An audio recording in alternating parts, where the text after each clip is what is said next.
And so the Don could take pride in his rule. His world was safe for those who had sworn their loyalty to him. Other men who believed in law and order were dying by the millions. The only fly in the ointment was that his own son, Michael Corleone, refused to be helped, insisted on volunteering to serve his own country. And, to the Don's astonishment, so did a few of his other young men in the organization. One of the men tried to explain this to his capo regime, said, "This country has been good to me."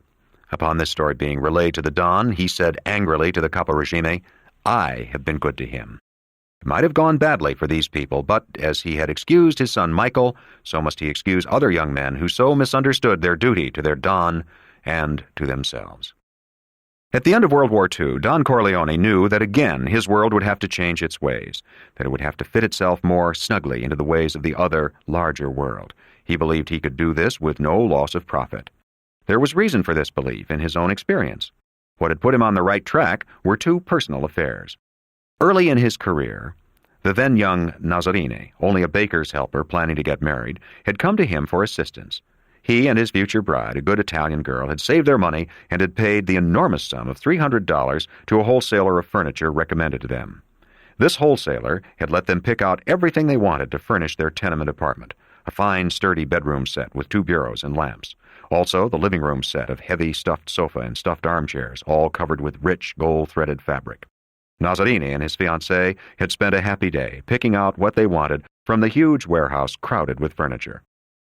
The wholesaler took their money, their $300 wrung from the sweat of their blood, and pocketed it and promised the furniture to be delivered within the week to the already rented flat. The very next week, however, the firm had gone into bankruptcy. The great warehouse stocked with furniture had been sealed shut and attached for payment of creditors. The wholesaler had disappeared to give other creditors time to unleash their anger on the empty air. Nazarene, one of these, went to his lawyer, who told him nothing could be done until the case was settled in court and all creditors satisfied. This might take 3 years, and Nazarene would be lucky to get back 10 cents on the dollar. Vito Corleone listened to this story with amused disbelief. It was not possible that the law could allow such thievery. The wholesaler owned his own palatial home and estate in Long Island, a luxurious automobile, and was sending his children to college. How could he keep the $300 of the poor baker Nazarene and not give him the furniture he had paid for? But to make sure, Vito Corleone had Genco Abondando check it out with the lawyers who represented the Genco Pura company. They verified the story of Nazarene. The wholesaler had all his personal wealth in his wife's name. His furniture business was incorporated, and he was not personally liable. True, he had shown bad faith by taking the money of Nazarene when he knew he was going to file bankruptcy, but this was a common practice. Under law, there was nothing to be done. Of course, the matter was easily adjusted. Don Corleone sent his consigliere, Genco Abondando, to speak to the wholesaler, and as was to be expected, that wide-awake businessman caught the drift immediately and arranged for Nazarene to get his furniture. But it was an interesting lesson for the young Vito Corleone. The second incident had more far-reaching repercussions. In 1939, Don Corleone had decided to move his family out of the city. Like any other parent, he wanted his children to go to better schools and mix with better companions. For his own personal reasons, he wanted the anonymity of suburban life where his reputation was not known. He bought the mall property in Long Beach, which at that time had only 4 newly built houses, but with plenty of room for more. Sonny was formally engaged to Sandra and would soon marry. One of the houses would be for him. One of the houses was for the Don. Another was for Genco Abondando and his family. The other was kept vacant at the time. A week after the mall was occupied, a group of 3 workmen came in all innocence with their truck. They claimed to be furnace inspectors for the town of Long Beach. One of the Don's young bodyguards let the men in and led them to the furnace in the basement. The Don, his wife, and Sonny were in the garden taking their ease and enjoying the salty sea air. Much to the Don's annoyance, he was summoned into the house by his bodyguard. The 3 workmen, all big burly fellows, were grouped around the furnace. They had taken it apart. It was strewn around the cement basement floor. Their leader, an authoritative man, said to the Don in a gruff voice, "Your furnace is in lousy shape. If you want us to fix it and put it together again, it'll cost you $150 for labor and parts, then we'll pass you for county inspection." He took out a red paper label. "We stamped a seal on it, see, then nobody from the county bothers you again." The Don was amused. It had been a boring, quiet week in which he had had to neglect his business to take care of such family details moving to a new house entailed. In more broken English than his usual slight accent, he asked, "If I don't pay you, What happens to my furnace? The leader of the three men shrugged. We just leave the furnace the way it is now. He gestured at the metal parts strewn over the floor. The Don said meekly, Wait, I'll get you your money. Then he went out into the garden and said to Sonny, Listen, there's some men working on the furnace. I don't understand what they want. Go in and take care of the matter. It was not simply a joke. He was considering making his son his underboss. This was one of the tests a business executive had to pass. Sonny's solution did not altogether please his father. It was too direct, too lacking in Sicilian subtleness. He was the club, not the rapier. For as soon as Sonny heard the leader's demand, he held the three men at gunpoint and had them thoroughly bastinadoed by the bodyguards. Then he made them put the furnace together again and tidy up the basement. He searched them and found that they actually were employed by a house improvement firm with headquarters in Suffolk County. He learned the name of the man who owned the firm. Then he kicked the three men to their truck. Don't let me see you in Long Beach again. I'll have your balls hanging from your ears. It was typical of the young Santino, before he became older and crueler, that he extended his protection to the community he lived in. Sonny paid a personal call to the home improvement firm owner and told him not to send any of his men into the Long Beach area ever again. As soon as the Corleone family set up their usual business liaison with the local police force, they were informed of all such complaints and all crimes by professional criminals. In less than a year, Long Beach became the most crime-free town of its size in the United States. Professional stick-up artists and strong-arms received one warning not to ply their trade in the town. They were allowed one offense. When they committed a second, they simply disappeared. The flim-flam home improvement gyp artists, the door-to-door con men, were politely warned that they were not welcome in Long Beach. Those confident con men who disregarded the warning were beaten within an inch of their lives. Resident young punks who had no respect for law and proper authority were advised in the most fatherly fashion to run away from home. Long Beach became a model city. What impressed the Don was the legal validity of these sales swindles. Clearly there was a place for a man of his talents in that other world which had been closed to him as an honest youth. He took appropriate steps to enter that world. And so he lived happily on the Mall in Long Beach, consolidating and enlarging his empire, until, after the war was over, the Turk Sollozzo broke the peace and plunged the Don's world into its own war, and brought him to his hospital bed. Book 4, Chapter 15. In the New Hampshire village, every foreign phenomenon was properly noticed by housewives peering from windows, storekeepers lounging behind their doors. And so, when the black automobile bearing New York license plates stopped in front of the Adams home, every citizen knew about it in a matter of minutes. Kay Adams, really a small-town girl despite her college education, was also peering from her bedroom window.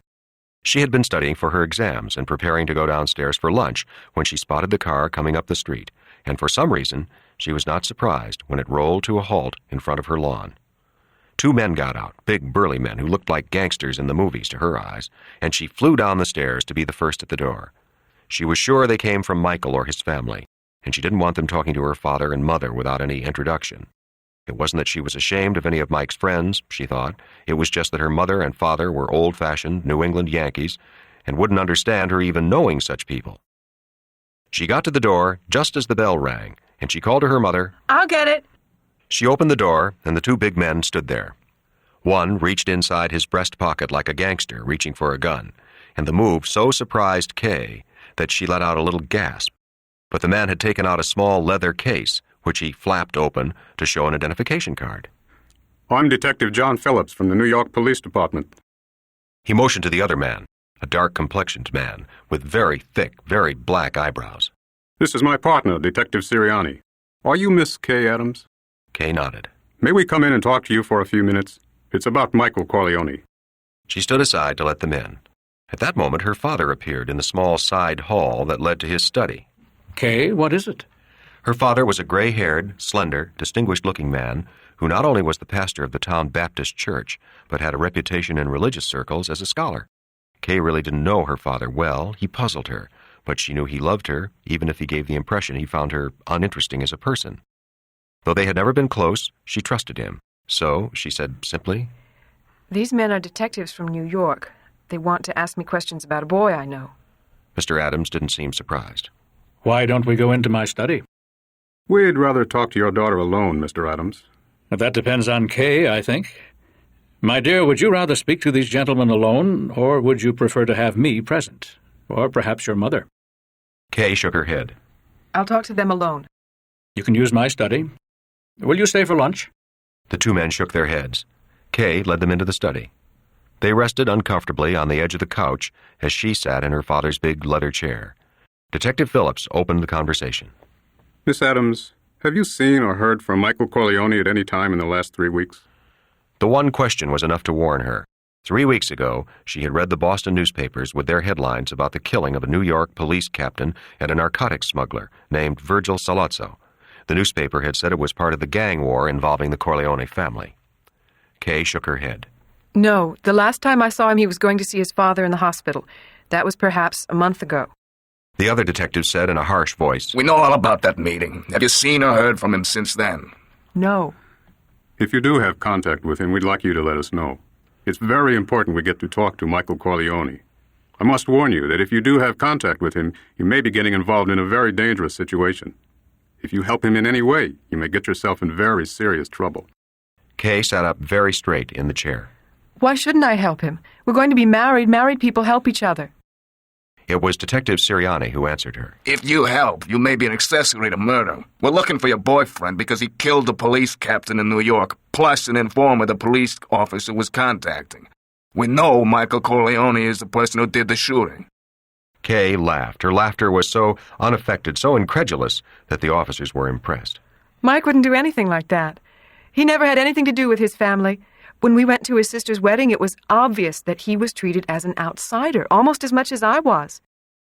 If he's hiding now, it's just so that he won't get any publicity, so that his name won't be dragged through all this.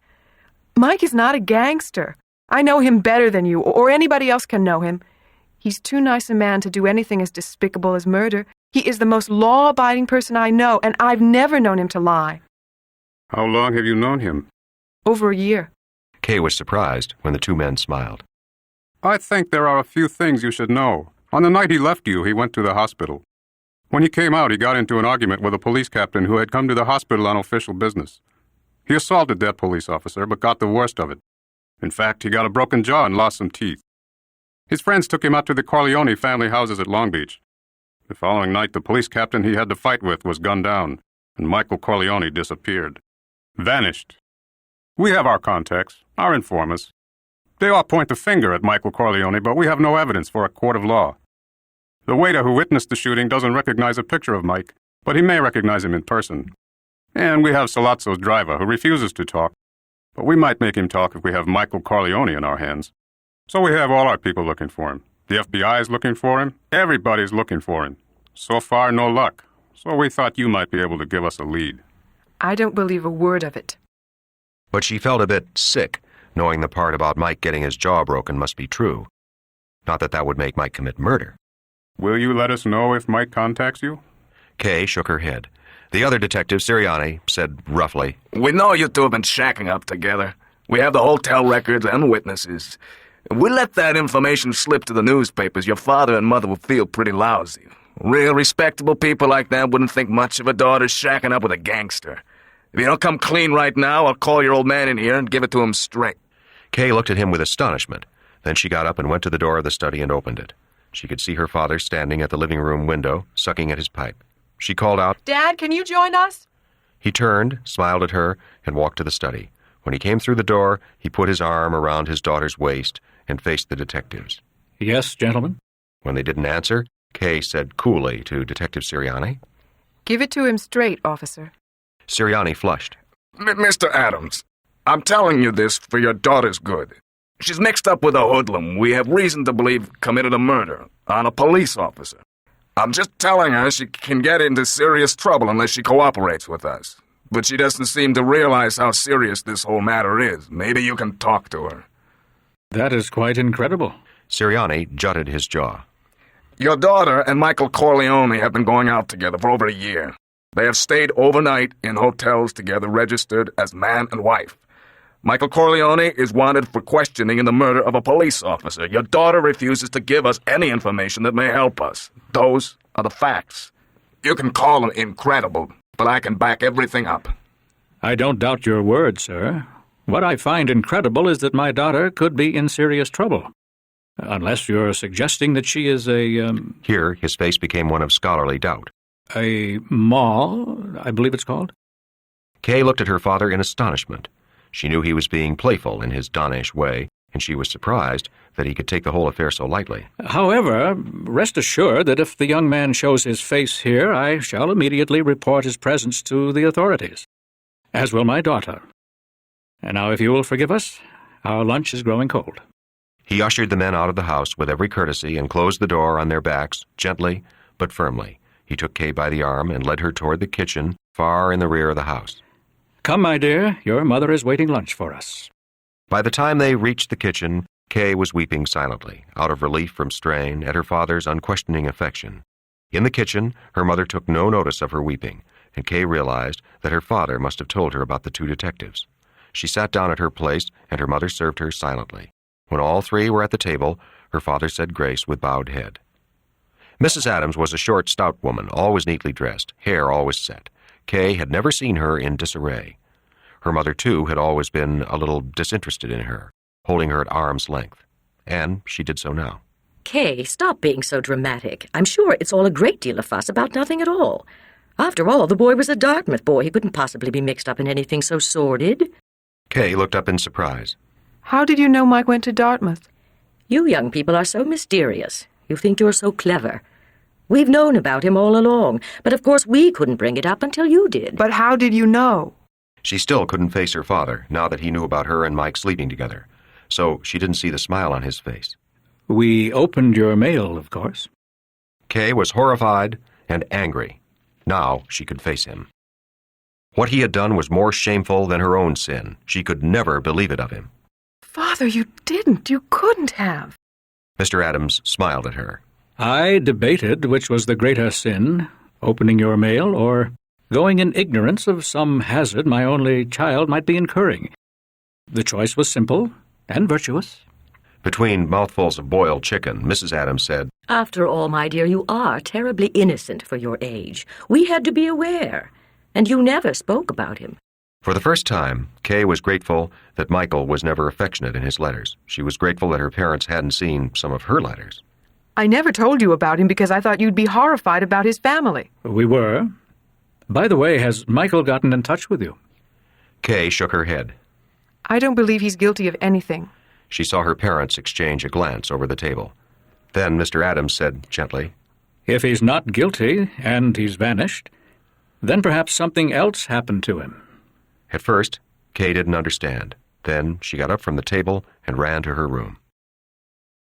3 days later, Kay Adams got out of a taxi in front of the Corleone Mall in Long Beach. She had phoned. She was expected. Tom Hagen met her at the door, and she was disappointed that it was him. She knew he would tell her nothing. In the living room, he gave her a drink. She had seen a couple of other men lounging around the house, but not Sonny. She asked Tom Hagen directly. Do you know where Mike is? Do you know where I can get in touch with him? We know he's all right, but we don't know where he is right now. When he heard about that captain being shot, he was afraid they'd accuse him, so he just decided to disappear. He told me he'd get in touch in a few months. The story was not only false, but meant to be seen through. He was giving her that much. Did that captain really break his jaw? I'm afraid that's true. But Mike was never a vindictive man. I'm sure that had nothing to do with what happened. Kay opened her purse and took out a letter. Will you deliver this to him if he gets in touch with you? Hagen shook his head. If I accepted that letter and you told a court of law I accepted that letter, it might be interpreted as my having knowledge of his whereabouts. Why don't you just wait a bit? I'm sure Mike will get in touch. She finished her drink and got up to leave. Hagen escorted her to the hall, but as he opened the door, a woman came in from outside. A short, stout woman dressed in black. Kay recognized her as Michael's mother. She held out her hand. How are you, Mrs. Corleone? The woman's small black eyes darted at her for a moment. Then the wrinkled, leathery, olive-skinned face broke into a small, curt smile of greeting that was yet, in some curious way, truly friendly. Ah, you Mikey's little girl. She had a heavy Italian accent. Kay could barely understand her. You eat something? Kay said no, meaning she didn't want anything to eat, but Mrs. Corleone turned furiously on Tom Hagen and berated him in Italian, ending with, You don't even give this poor girl coffee. You disgrazia. She took Kay by the hand, the old woman's hand surprisingly warm and alive, and led her into the kitchen. You have a coffee and eat something. then somebody drive you home. A nice girl like you, I don't want you to take the train. She made Kay sit down and bustled around the kitchen, tearing off her coat and hat and draping them over a chair. In a few seconds, there was bread and cheese and salami on the table and coffee perking on the stove. I came to ask about Mike. I haven't heard from him. Mr. Hagan said nobody knows where he is, that he'll turn up in a little while. That's all we can tell her now, Ma. Mrs. Corleone gave him a look of withering contempt. Now you gonna tell me what to do? My husband don't tell me what to do, God have mercy on him. She crossed herself. Is Mr. Corleone all right? Fine. He's getting old. He's getting foolish to let something like that happen. She tapped her head disrespectfully. She poured the coffee and forced Kay to eat some bread and cheese. After they drank their coffee, Mrs. Corleone took one of Kay's hands in her two brown ones. Mikey no gonna write to you. You're not gonna hear from Mikey. He hide 2-3 years, maybe more. Maybe much more.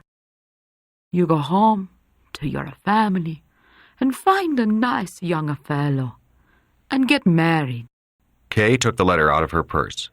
Will you send this to him? The old lady took the letter and patted Kay on the cheek. Sure. Hagan started to protest, and she screamed at him in Italian. Then she led Kay to the door. There she kissed her on the cheek very quickly. You forget about Mikey.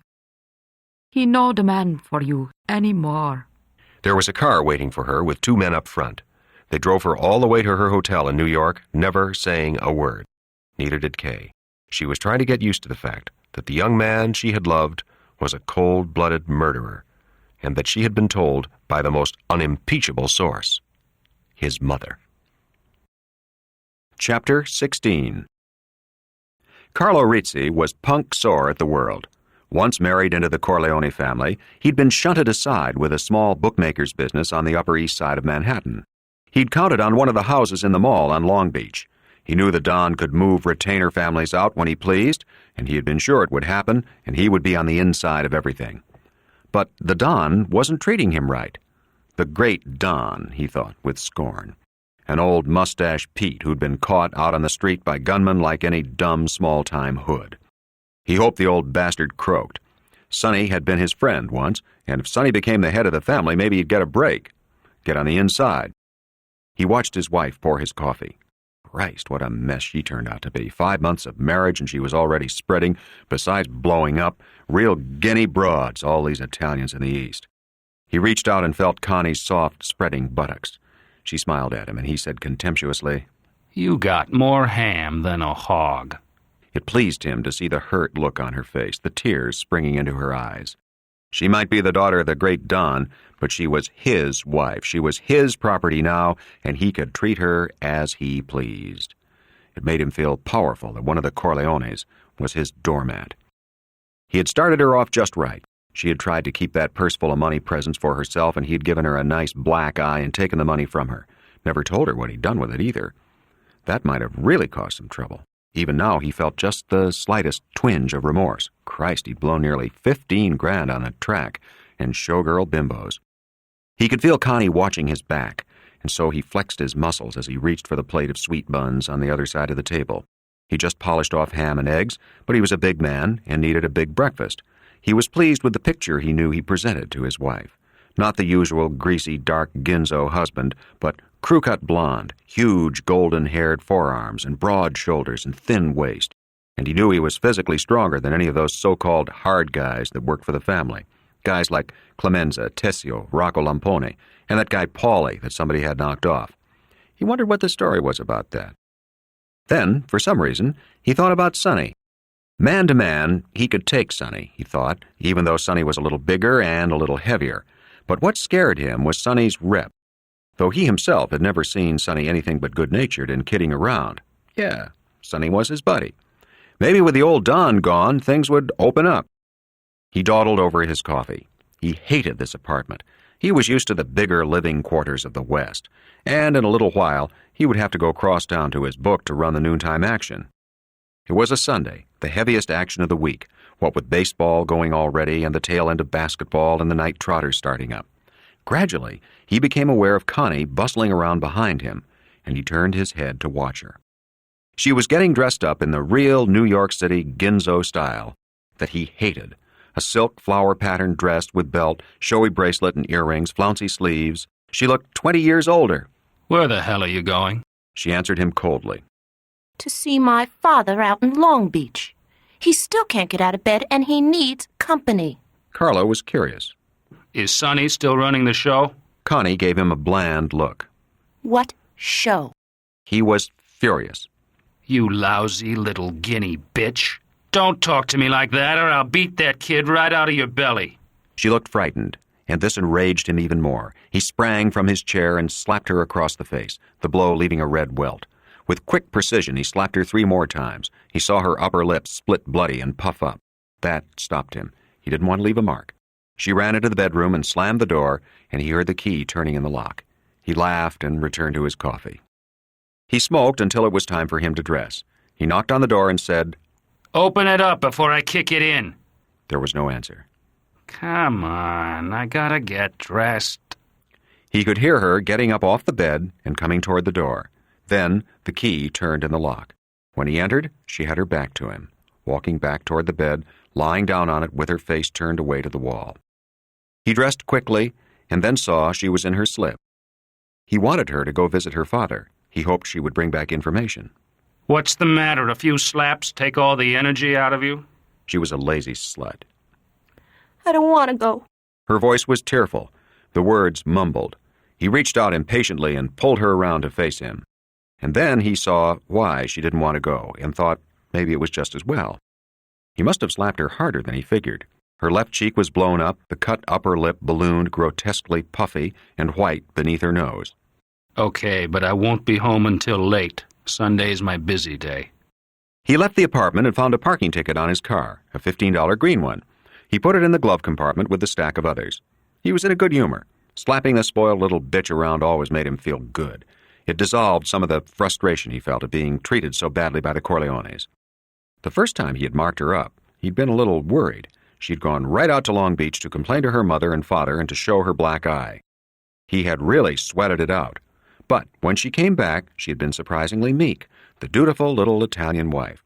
He had made it a point to be the perfect husband over the next few weeks, treating her well in every way, being lovey and nice with her, banging her every day, morning and night. Finally, she had told him what had happened, since she thought he would never act that way again. She had found her parents coolly unsympathetic and curiously amused. Her mother had had a little sympathy and had even asked her father to speak to Carlo Rizzi. Her father had refused. She is my daughter, he had said. But now she belongs to her husband. He knows his duties. Even the King of Italy didn't dare to meddle with the relationship of husband and wife. Go home and learn how to behave so that he will not beat you. Connie had said angrily to her father, Did you ever hit your wife? She was his favorite and could speak to him so imprudently. He had answered, She never gave me reason to beat her, and her mother had nodded and smiled. She told them how her husband had taken the wedding present money and never told her what he did with it. Her father had shrugged and said, I would have done the same if my wife had been as presumptuous as you. And so she had returned home a little bewildered, a little frightened. She had always been her father's favorite, and she could not understand his coldness now. But the Don had not been so unsympathetic as he pretended.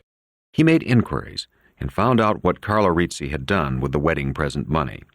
He had men assigned to Carlo Rizzi's bookmaking operation who would report to Hagen everything Rizzi did on the job. But the Don could not interfere. How expect a man to discharge his husbandly duties to a wife whose family he feared? It was an impossible situation, and he dared not meddle. Then, when Connie became pregnant, he was convinced of the wisdom of his decision, and felt he never could interfere, though Connie complained to her mother about a few more beatings, and the mother finally became concerned enough to mention it to the Don. Connie even hinted that she might want a divorce. For the first time in her life, the Don was angry with her. He is the father of your child. What can a child come to in this world if he has no father? He said to Connie. Learning all this, Carlo Rizzi grew confident. He was perfectly safe. In fact, he bragged to his 2 writers on the book, Sally Rags and Coach, about how he bounced his wife around when she got snotty, and saw their looks of respect that he had the guts to manhandle the daughter of the great Don Corleone. But Rizzi would not have felt so safe if he had known that when Sonny Corleone learned of the beatings, he had flown into a murderous rage and had been restrained only by the sternest and most imperious command of the Don himself, a command that even Sonny dared not disobey, which was why Sonny avoided Rizzi, not trusting himself to control his temper. So, feeling perfectly safe on this beautiful Sunday morning, Carlo Rizzi sped crosstown on 96th Street to the east side. He did not see Sonny's car coming the opposite way toward his house. Sonny Corleone had left the protection of the mall and spent the night with Lucy Mancini in town. Now, on the way home, he was traveling with 4 bodyguards, 2 in front and 2 behind. He didn't need guards right beside him. He could take care of a single direct assault. The other men traveled in their own cars and had apartments on either side of Lucy's apartment. It was safe to visit her as long as he didn't do it too often. But now that he was in town, he figured he would pick up his sister Connie and take her out to Long Beach.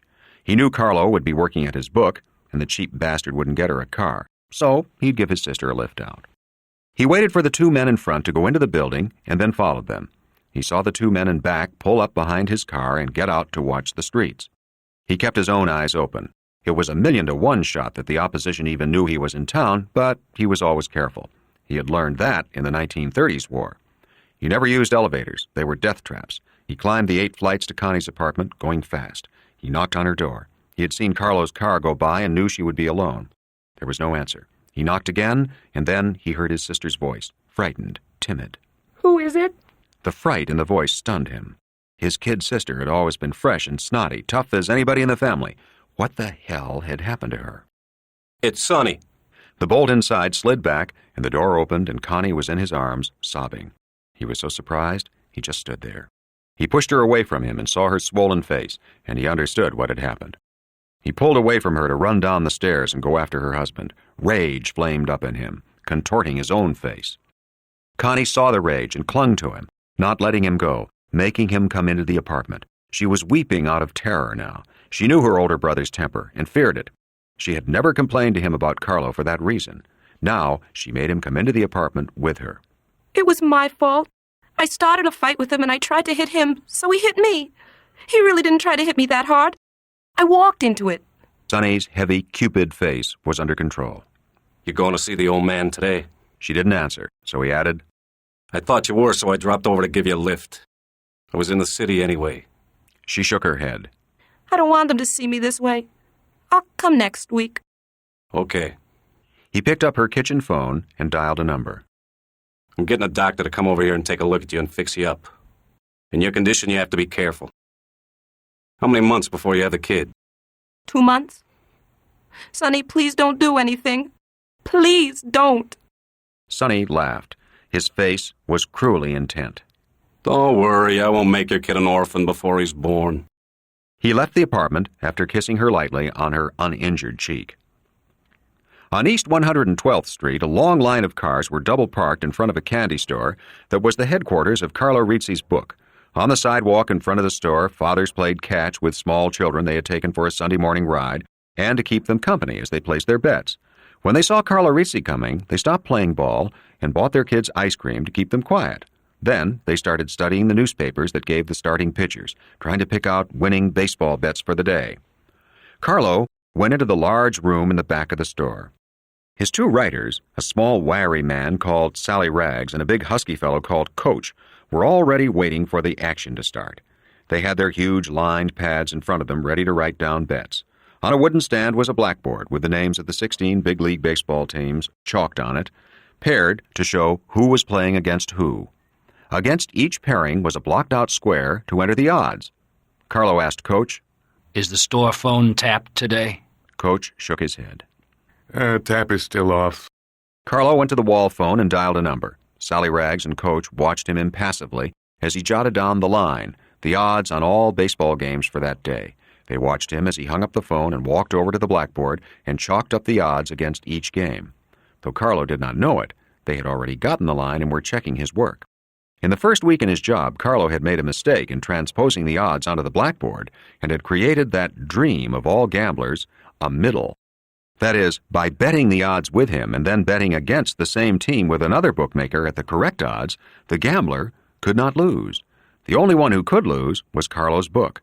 That mistake had caused a $6,000 loss in the book for the week and confirmed the Don's judgment about his son-in-law. He had given the word that all of Carlo's work was to be checked. Normally, the highly placed members of the Corleone family would never be concerned with such an operational detail. There was at least a 5-layer insulation to their level. But since the book was being used as a testing ground for the son-in-law, it had been placed under the direct scrutiny of Tom Hagen, to whom a report was sent every day. Now, with the line posted, the gamblers were thronging into the back room of the candy store to jot down the odds on their newspapers next to the games printed there with probable pitchers. Some of them held their little children by the hand as they looked up at the blackboard. One guy who made big bets looked down at the little girl he was holding by the hand and said teasingly, "Who do you like today, honey, Giants or the Pirates?" The little girl, fascinated by the colorful names, said, "Are Giants stronger than Pirates?" The father laughed. A line began to form in front of the two writers. When a writer filled one of his sheets, he tore it off, wrapped the money he had collected in it, and handed it to Carlo. Carlo went out the back exit of the room and up a flight of steps to an apartment which housed the candy store owner's family.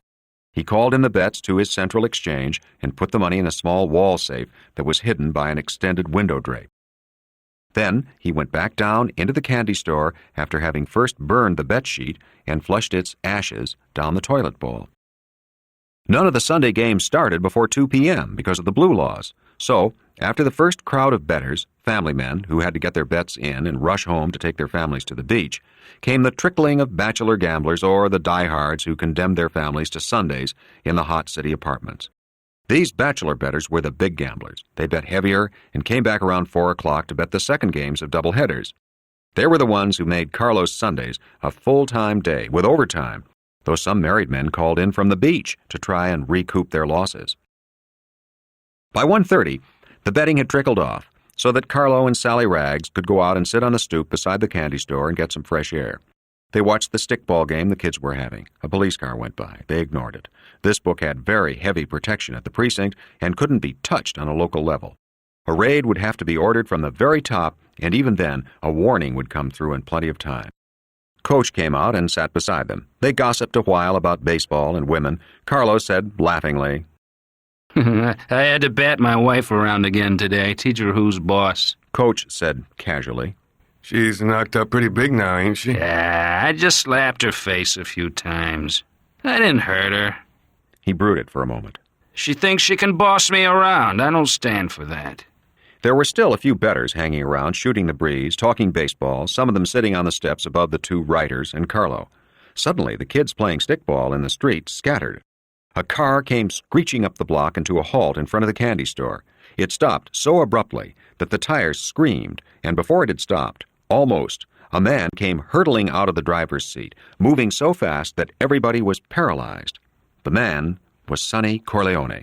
His heavy, Cupid-featured face, with its thick, curved mouth, was an ugly mask of fury. In a split second, he was at the stoop and had grabbed Carlo Rizzi by the throat. He pulled Carlo away from the others, trying to drag him into the street. But Carlo wrapped his huge, muscular arms around the iron railings of the stoop and hung on. He cringed away, trying to hide his head and face in the hollow of his shoulders. His shirt ripped away in Sonny's hand. What followed then was sickening. Sonny began beating the cowering Carlo with his fists, cursing him in a thick, rage-choked voice. Carlo, despite his tremendous physique, offered no resistance, gave no cry for mercy or protest. Coach and Sally Rags dared not interfere. They thought Sonny meant to kill his brother-in-law and had no desire to share his fate. The kids playing stickball gathered to curse the driver who had made them scatter, but now were watching with awestruck interest. They were tough kids, but the sight of Sonny and his rage silenced them. Meanwhile, another car had drawn up behind Sonny's, and two of his bodyguards jumped out. When they saw what was happening, they too dared not interfere. They stood alert, ready to protect their chief if any bystanders had the stupidity to try to help Carlo. What made the sight sickening was Carlo's complete subjection. But it was perhaps this that saved his life. He clung to the iron railings with his hands so that Sonny could not drag him into the street, and despite his obvious equal strength, still refused to fight back. He let the blows rain on his unprotected head and neck until Sonny's rage ebbed. Finally, his chest heaving, Sonny looked down at him and said, "You dirty bastard. You ever beat up my sister again, I'll kill you." These words released the tension, because, of course, if Sonny intended to kill the man, he would never have uttered the threat. He uttered it in frustration because he could not carry it out. Carlo refused to look at Sonny. He kept his head down and his hands and arms entwined in the iron railing. He stayed that way until the car roared off, and he heard Coach say in his curiously paternal voice, Okay, Carlo, come on into the store. Let's get out of sight. It was only then that Carlo dared to get out of his crouch against the stone steps of the stoop and unlock his hands from the railing. Standing up, he could see the kids look at him with the staring, sickened faces of people who had witnessed the degradation of a fellow human being. He was a little dizzy, but it was more from shock, the raw fear that had taken command of his body. He was not badly hurt despite the shower of heavy blows. He let Coach lead him by the arm into the back room of the candy store and put ice on his face, which, though it was not cut or bleeding, was lumpy with swelling bruises. The fear was subsiding now, and the humiliation he had suffered made him sick to his stomach, so that he had to throw up. Coach held his head over the sink, supported him as if he were drunk, then helped him upstairs to the apartment and made him lie down in one of the bedrooms. Carlo never noticed that Sally Rags had disappeared. Sally Rags had walked down to 3rd Avenue and called Rocco Lamponi to report what had happened. Rocco took the news calmly, and in his turn called his caporegime, Pete Clemenza. Clemenza groaned. Oh, Christ. That goddamn Sonny and his temper. But his finger had prudently clicked down on the hook so that Rocco never heard his remark. Clemenza called the house in Long Beach and got Tom Hagen. Hagen was silent for a moment, and then he said, Send some of your people and cars out on the road to Long Beach as soon as you can, just in case Sonny gets held up by traffic or an accident. When he gets sore like that, he doesn't know what the hell he's doing. Maybe some of our friends on the other side will hear he was in town. You never can tell. By the time I could get anybody on the road, Sonny'll be home. That goes for the Tatalias, too. I know, but if something out of the ordinary happens, Sonny may be held up. Do the best you can, Pete. Grudgingly, Clemenza called Rocco Lamponi and told him to get a few people in cars and cover the road to Long Beach. He himself went out to his beloved Cadillac and, with 3 of the platoon of guards who now garrisoned his home, started over the Atlantic Beach Bridge toward New York City. One of the hangers-on around the candy store, a small bettor on the payroll of the Tattaglia family as an informer, called the contact he had with his people. But the Tattaglia family had not streamlined itself for the war. The contact still had to go all the way through the insulation layers before he finally got to the caporegime, who contacted the Tattaglia chief. By that time, Sonny Corleone was safely back in the mall in his father's house in Long Beach, about to face his father's wrath. Chapter 17. The War of 1947 between the Corleone family and the 5 families combined against them proved to be expensive for both sides. It was complicated by the police pressure put on everybody to solve the murder of Captain McCluskey. It was rare that operating officials of the police department ignored political muscle that protected gambling and vice operations. But in this case, the politicians were as helpless as the general staff of a rampaging, looting army whose field officers refused to follow orders. This lack of protection did not hurt the Corleone family as much as it did their opponents. The Corleone group depended on gambling for most of its income, and was hit especially hard in its numbers or policy branch of operations. The runners who picked up the action were swept into police nets and usually given a medium shellacking before being booked. Even some of the banks were located and raided, with heavy financial loss. The bankers, 90 calibers in their own right, complained to the caporegime, who brought their complaints to the family council table. But there was nothing to be done. The bankers were told to go out of business. Local Negro freelancers were allowed to take over the operation in Harlem, the richest territory, and they operated in such scattered fashion that the police found it hard to pin them down. After the death of Captain McCluskey, some newspapers printed stories involving him with Sollozzo. They published proof that McCluskey had received large sums of money in cash shortly before his death. These stories had been planted by Hagen, the information supplied by him. The police department refused to confirm or deny these stories, but they were taking effect. The police force got the word through informers, through police on the family payroll, that McCluskey had been a rogue cop. Not that he had taken money or clean graft. There was no rank-and-file onus to that, but that he had taken the dirtiest of dirty money, murder and drugs money. And in the morality of policemen, this was unforgivable. Hagen understood that the policeman believes in law and order in a curiously innocent way. He believes in it more than does the public he serves. Law and order is, after all, the magic from which he derives his power. Individual power, which he cherishes, as nearly all men cherish individual power. And yet, there is always the smoldering resentment against the public he serves. They are at the same time his ward and his prey. As wards, they are ungrateful, abusive, and demanding. As prey, they are slippery and dangerous, full of guile. As soon as one is in the policeman's clutches, the mechanism of the society the policeman defends marshals all its resources to cheat him of his prize. The fix is put in by politicians. Judges give lenient suspended sentences to the worst hoodlums. Governors of the states and the President of the United States himself give full pardons, assuming that respected lawyers have not already won his acquittal. After a time, the cop learns. Why should he not collect the fees these hoodlums are paying? He needs it more. His children.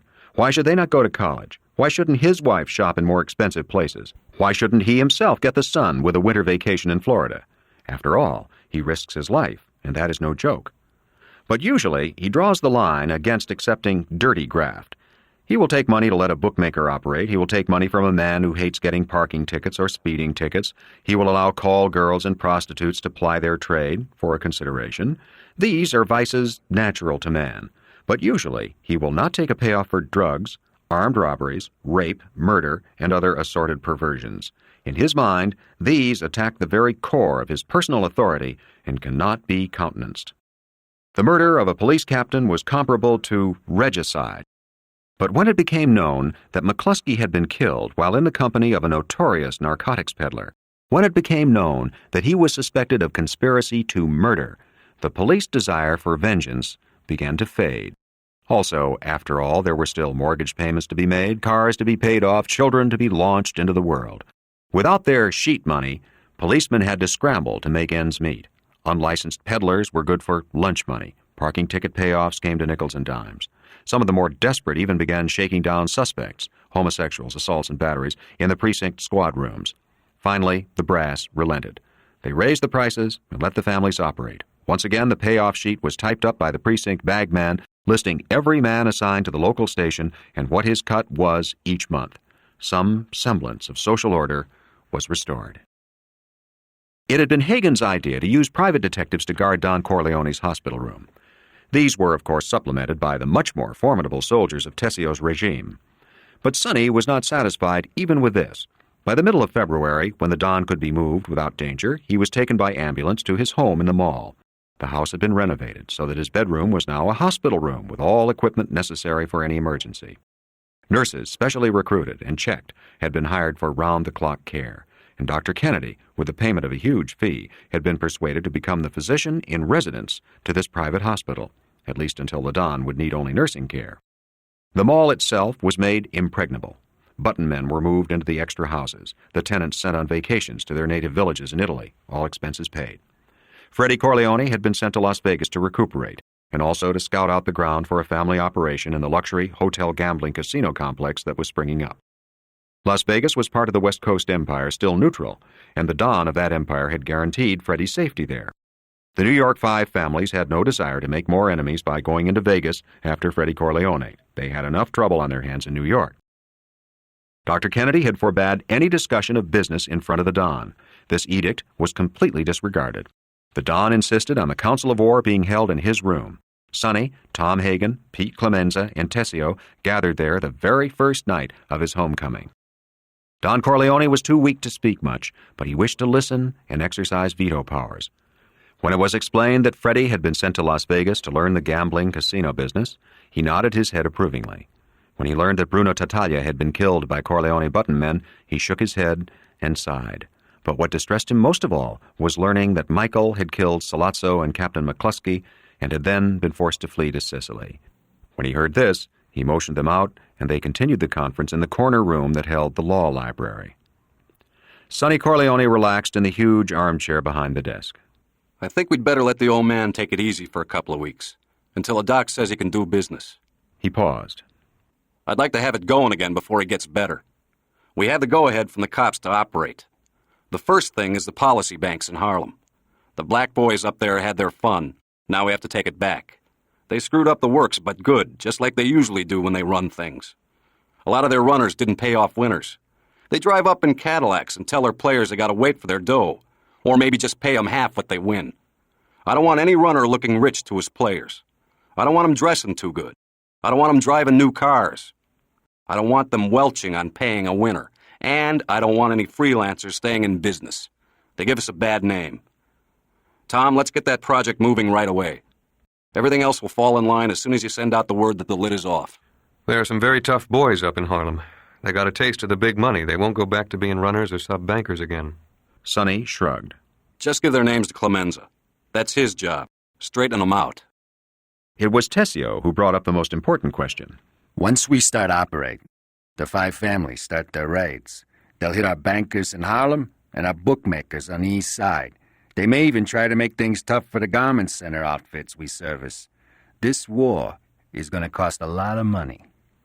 Maybe they won't. They know we'll hit them right back. I've got peace feelers out, and maybe we can settle everything by paying an indemnity for the Tattaglia kid. We're getting the cold shoulder on those negotiations. They lost a lot of dough the last few months, and they blame us for it, with justice. I think what they want is for us to agree to come in on the narcotics trade, to use the family influence politically. In other words, Sollozzo's deal minus Sollozzo. But they won't broach that until they've hurt us with some sort of combat action. Then, after we've been softened up, they figure we'll listen to a proposition on narcotics. No deal on drugs. The Don said no, and it's no until he changes it. Then we're faced with a tactical problem. Our money is out in the open, bookmaking and policy. We can be hit. But the Tattaglia family has prostitution and call girls in the dock unions. How the hell are we going to hit them? The other families are in some gambling, but most of them are in the construction trades, shylocking, controlling the unions, getting the government contracts. They get a lot from strong-arm and other stuff that involves innocent people. Their money isn't out in the street. The Tattaglia nightclub is too famous to touch. It would cause too much of a stink. And with the Don still out of action, their political influence matches ours. So we've got a real problem here. It's my problem, Tom. I'll find the answer. Keep the negotiation alive and follow through on the other stuff. Let's go back into business and see what happens. Then we'll take it from there. Clemenza and Tessio have plenty of soldiers. We can match the whole 5 families, gun for gun, if that's the way they want it. We'll just go to the mattresses. There was no problem getting the freelance Negro bankers out of business. The police were informed and cracked down. With a special effort. At that time, it was not possible for a Negro to make a payoff to a high police or political official to keep such an operation going. This was due to racial prejudice and racial distrust more than anything else. But Harlem had always been considered a minor problem, and its settlement was expected. The 5 families struck in an unexpected direction. 2 powerful officials in the garment unions were killed, officials who were members of the Corleone family. Then, the Corleone family Shylocks were barred from the waterfront piers, as were the Corleone family bookmakers. The Longshoremen's Union locals had gone over to the 5 families. Corleone bookmakers all over the city were threatened to persuade them to change their allegiance. The biggest numbers banker in Harlem, an old friend and ally of the Corleone family, was brutally murdered. There was no longer any option. Sonny told his capo regime to go to the mattresses. 2 apartments were set up in the city and furnished with mattresses for the button men to sleep on, a refrigerator for food, and guns and ammunition. Clemenza staffed one apartment and Tessio the other. All family bookmakers were given bodyguard teams. The policy bankers in Harlem, however, had gone over to the enemy, and at the moment nothing could be done about that. All this cost the Corleone family a great deal of money, and very little was coming in. As the next few months went by, other things became obvious. The most important was that the Corleone family had overmatched itself. There were reasons for this.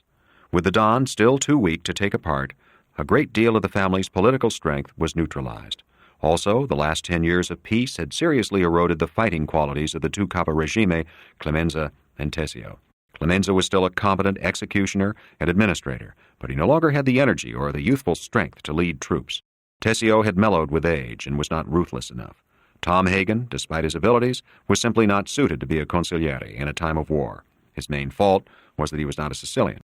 Sonny Corleone recognized these weaknesses in the family's wartime posture, but could not take any steps to remedy them. He was not the Don, and only the Don could replace the capo regime and the consigliere. And the very act of replacement would make the situation more dangerous, might precipitate some treachery.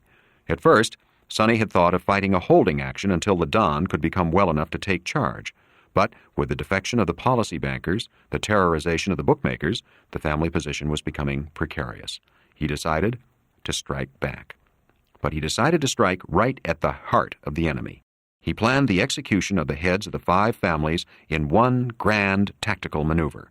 To that purpose, he put into effect an elaborate system of surveillance of these leaders. But after a week, the enemy chiefs promptly dived underground and were seen no more in public. The 5 families and the Corleone Empire were in stalemate. Chapter 18. Amerigo Bonacera lived only a few blocks from his undertaking establishment on Mulberry Street, and so always went home for supper.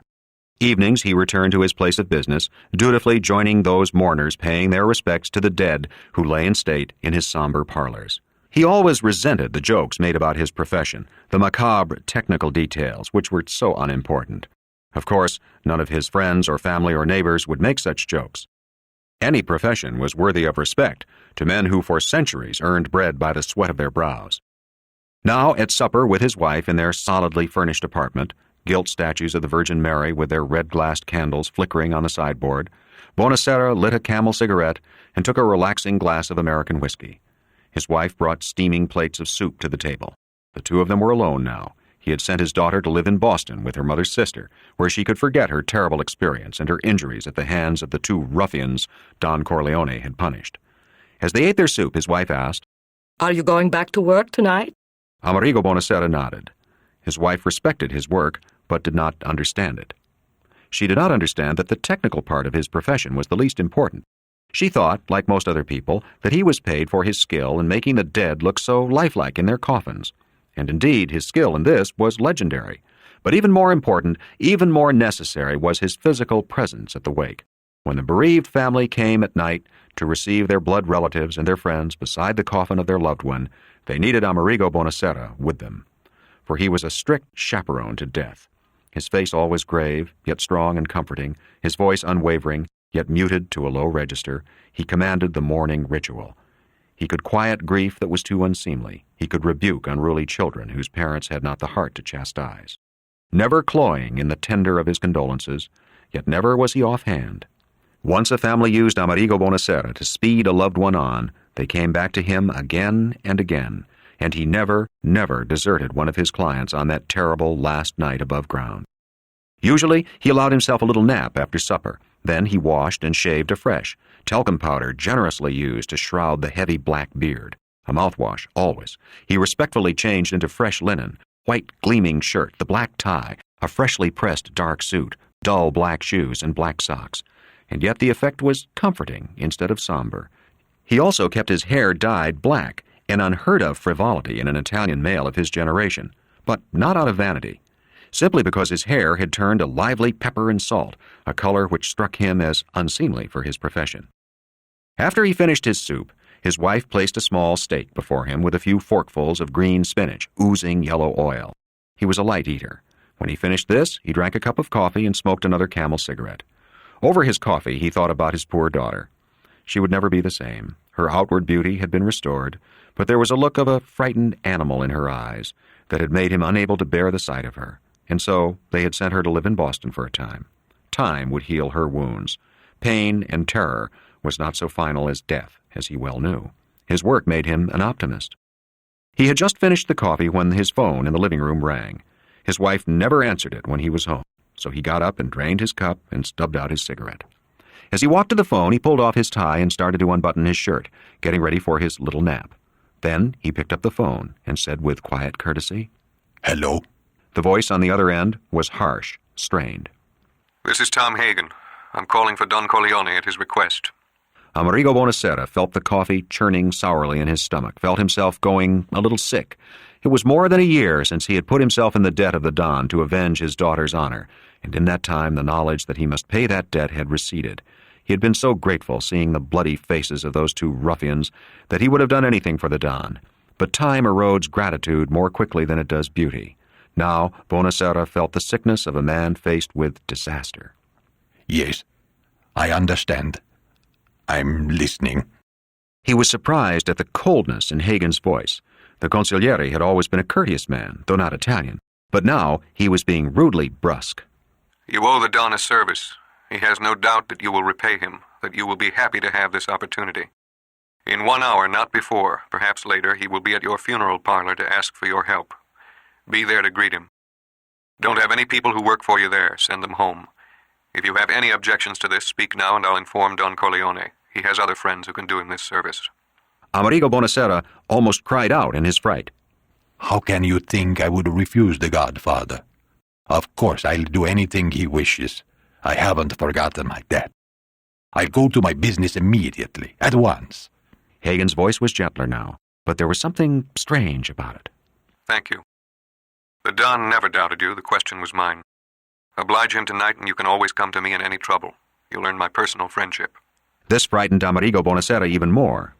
The Don himself is coming to me tonight? Yes. Then he's completely recovered from his injuries, thank God? His voice made it a question. There was a pause at the other end of the phone. Then Hagen's voice said very quietly, Yes. There was a click, and the phone went dead. Bonacera was sweating. He went into the bedroom and changed his shirt and rinsed his mouth, but he didn't shave or use a fresh tie. He put on the same one he had used during the day. He called the funeral parlor and told his assistant to stay with the bereaved family using the front parlor that night. He himself would be busy in the laboratory working area of the building. When the assistant started asking questions, Bonacera cut him off very curtly and told him to follow orders exactly. He put on his suit jacket, and his wife, still eating, looked up at him in surprise.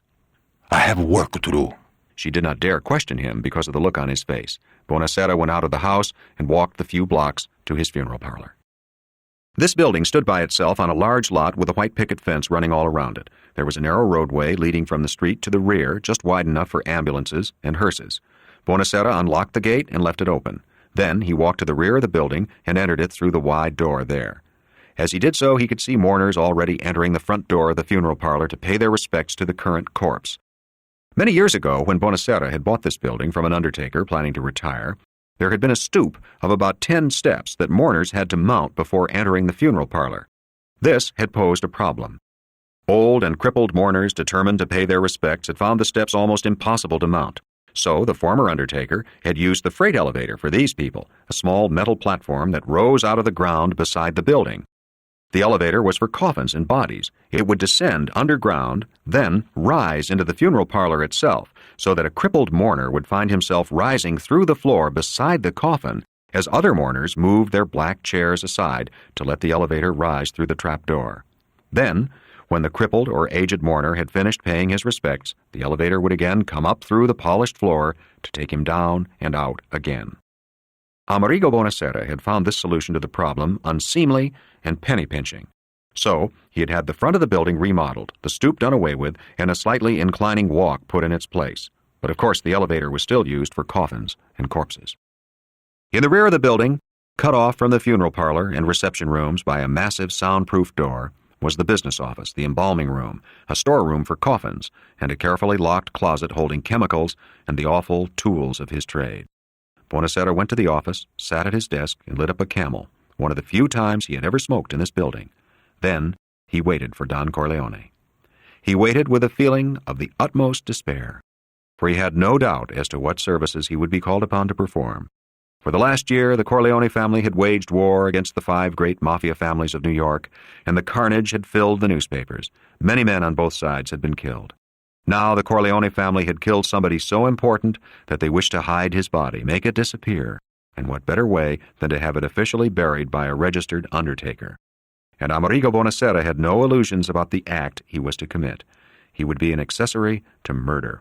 If it came out, he would spend years in jail. His daughter and wife would be disgraced. His good name, the respected name of Amerigo Bonacera, dragged through the bloody mud of the mafia war.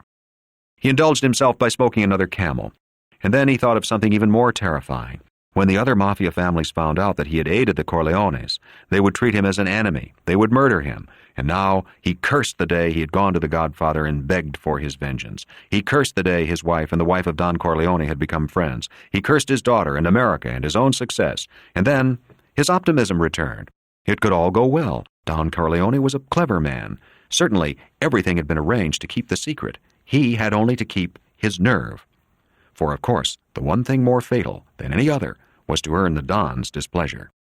He heard tires on gravel. His practiced ear told him a car was coming through the narrow driveway and parking in the backyard. He opened the rear door to let them in. The huge, fat man, Clemenza, entered, followed by 2 very rough-looking young fellows. They searched the rooms without saying a word to Bonacera. Then Clemenza went out. The 2 young men remained with the undertaker. A few moments later, Bonacera recognized the sound of the heavy ambulance coming through the narrow driveway. Then Clemenza appeared in the doorway, followed by 2 men carrying a stretcher. And Amerigo Bonacera's worst fears were realized. On the stretcher was a corpse, swaddled in a gray blanket, but with bare yellow feet sticking out the end. Clemenza motioned the stretcher-bearers into the embalming room, and then, from the blackness of the yard, another man stepped into the lighted office room. It was Don Corleone. The Don had lost weight during his illness and moved with a curious stiffness. He was holding his hat in his hands, and his hair seemed thin over his massive skull. He looked older, more shrunken than when Buonasera had seen him at the wedding, but he still radiated power. Holding his hat against his chest, he said to Buonasera, "Well, old friend, are you ready to do me this service?" Buonasera nodded. The Don followed the stretcher into the embalming room, and Buonasera trailed after him. The corpse was on one of the guttered tables. Don Corleone made a tiny gesture with his hat, and the other men left the room. Buonasera whispered, "What do you wish me to do?" Don Corleone was staring at the table. "I want you to use all your powers, all your skill as you love me. I do not wish his mother to see him as he is." He went to the table and drew down the gray blanket. Amerigo Buonasera, against all his will, against all his years of training and experience, let out a gasp of horror. On the embalming table was the bullet-smashed face of Sonny Corleone. The left eye, drowned in blood, had a star fracture in its lens. The bridge of his nose and left cheekbone were hammered into pulp. For one fraction of a second, the Don put out his hand to support himself against Buonasera's body. "See how they have massacred my son." Chapter 19. Perhaps it was the stalemate that made Sonny Corleone embark on the bloody course of attrition that ended in his own death. Perhaps it was his dark, violent nature given full rein. In any case, that spring and summer he mounted senseless raids on enemy auxiliaries. Tattaglia family pimps were shot to death in Harlem. Dock goons were massacred. Union officials who owed allegiance to the five families were warned to stay neutral. And when the Corleone bookmakers and Shylocks were still barred from the docks, Sonny sent Clemenza and his regime to wreak havoc upon the longshore. This slaughter was senseless because it could not affect the outcome of the war. Sonny was a brilliant tactician and won his brilliant victories. But what was needed was the strategical genius of Don Corleone. The whole thing degenerated into such a deadly guerrilla war that both sides found themselves losing a great deal of revenue and lives to no purpose. The Corleone family was finally forced to close down some of its most profitable bookmaking stations, including the book given to son-in-law Carlo Rizzi for his living. Carlo took to drink and running with chorus girls and giving his wife Connie a hard time. Since his beating at the hands of Sonny, he had not dared to hit his wife again, but he had not slept with her. Connie had thrown herself at his feet, and he had spurned her, as he thought, like a Roman, with exquisite patrician pleasure. He had sneered at her, "Go call your brother and tell him I won't screw you. Maybe he'll beat me up until I get a hard-on." But he was in deadly fear of Sonny, though they treated each other with cold politeness. Carlo had the sense to realize that Sonny would kill him, that Sonny was a man who could, with the naturalness of an animal, kill another man, while he himself would have to call up all his courage, all his will to commit murder. It never occurred to Carlo that because of this he was a better man than Sonny Corleone, if such terms could be used. He envied Sonny his awesome savagery, a savagery which was now becoming a legend. Tom Hagen, as the consigliere, disapproved of Sonny's tactics and yet decided not to protest to the Don simply because the tactics, to some extent, worked.